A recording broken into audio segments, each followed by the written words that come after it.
क्या आपने कभी सोचा है कि अगर कोई अजनबी आपको पुकारे और आप उसे देख ना सकें, तो क्या होगा? क्या हो अगर वह आवाज़ आपके ज़हन में गूंजने लगे और धीरे-धीरे आपको अपने काबू में लेने लगे? यह कहानी एक ऐसे इंसान की है जिसने एक अनजान आवाज़ सुनी और फिर उनकी ज़िंदगी कभी वैसी नहीं रही। संदीप की कहानी। मेरा नाम संदीप है, एक आम आदमी जो अकेलेपन का आदी हो चुका था। लेकिन जिस रात मैंने वो अजनबी आवाज़ सुनी, उसी रात मेरी ज़िंदगी बदल गई। रात के 2 बजे थे।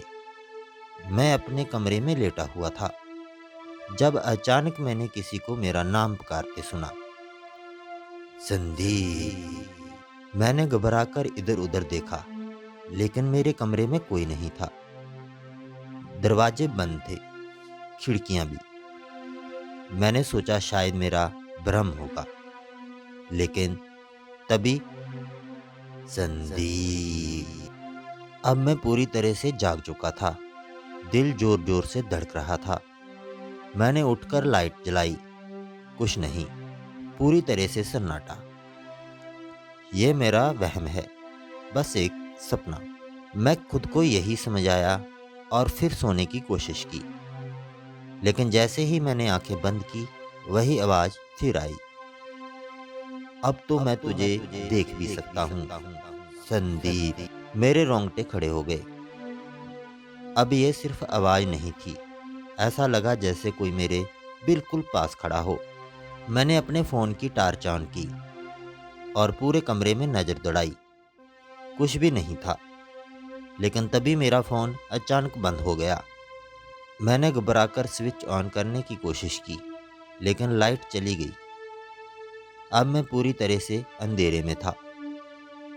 तभी अब मैं तुझे महसूस भी कर सकता हूँ, संदीप। अब मैं सांस भी नहीं ले पा रहा था। वह कौन था?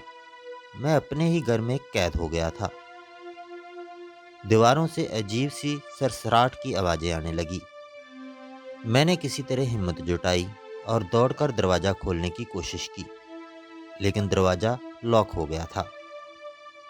तभी मेरे कान के ठीक पास किसी ने फुसफुसाया, दरवाजे खोलने की ज़रूरत नहीं है संदीप, अब तो मैं तेरे अंदर हूँ।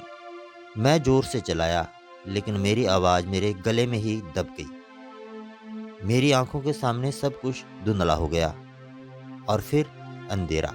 जब मेरी आंखें खुली तो मैं अस्पताल में था। डॉक्टर कह रहे थे कि मुझे हार्ट अटैक आया था, लेकिन मेरी हालत स्थिर थी। लेकिन एक बात जो मैंने किसी को नहीं बताई, जब मैं आईने में खुद को देखा तो मेरी आंखों में अब भी वो अजनबी की परछाई नजर आती। और कभी-कभी संदीप, वो आवाज अब भी मेरे कानों में गूंजती है। अगर आपको लगा ये बस एक कहानी थी, तो फिर से सोचिए, क्योंकि अगली बार जब आपको कोई पुकारे और आसपास कोई ना हो, तो जवाब देने से पहले 2 बार सोचिए, कहीं वो भी वही आवाज तो नहीं।